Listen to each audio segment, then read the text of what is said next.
اعوذ بالله من الشیطان الرجیم بسم الله الرحمن الرحیم.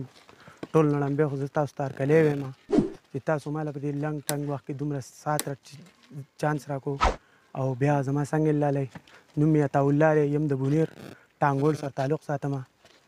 زما تقریبا د دې 18 کاله وشو چې زه معذوره شوی یم، خو اوسه پورې ما معذوري ځان ته نه محسوس کړې. خو د اري مشین کټ کړلی، اري په مشین کې راغلی کار. خو زه لاهور کې چې هوټل کې کار کوم، شالمي کې ګیمونو کې خو مې کرکټ پسند دی، ځکه چې کله شاهد افریدي د انډیا خلاف سنچري ووهله، د هغې نه وروسته مې د کرکټ ډېر زیات شوق پیدا شوی دی. د هغې نه وروسته کرکټ کوم او فیورټ کلاړي مې شاهد افریدي دی. حکومت نه زه دا مطالبه کوم چې اوسه پورې ما یو خبره نه ده محسوس کړې، خو اوس دې دا مطالبه کوم چې ما له یو چانس راکړي ډیسیبل ټیم لپاره د معذورو، ځکه چې زه گیم لکه ټیلنټ شته داسې نه چې ټیلنټ نشته، ټیلنټ راکې ښه ټیټ دی، بیټینګ کوم بالینګ کوم هر څه کوي. ما په قذافي سټیډیم کې ټرایل و د معذورو، په هغې کې چې کله د ورلډ کپ لپاره ټرایل شروع شو، ما پکې لاړم، ما په 84 کسانو په هغې کې 3 نمبر ټوکن ما اخیستی و، په بیټینګ کې هم په بالینګ کې هم. ما روپۍ غوښتې، روپۍ هغه وخت وې نه.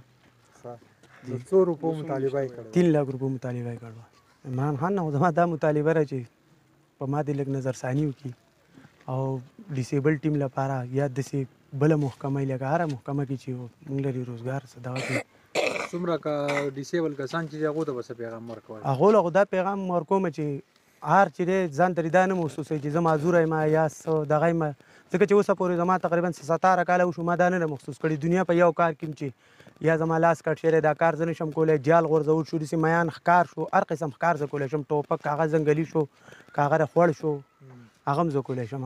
ما لکه نه ده محسوس کړي چې زما لاس کټ شوی لکه اوسه پورې ما دا محسوس کړی چې زه معذوره یم. دا غریزه علاقه را او تاسو د عطاالله صاحب انټرویو لرلی، نو دا خو موږ زموږ تقریبا یو ګاونډي ته موږ د شنګلیو د بونیر دی، موږ باډر مني یو، دی یو ښه کلاړي دی او موږ سره ډېر وخت خوښ وو. یوازې په کرکټ کې نه په هر شي کې دی خرې.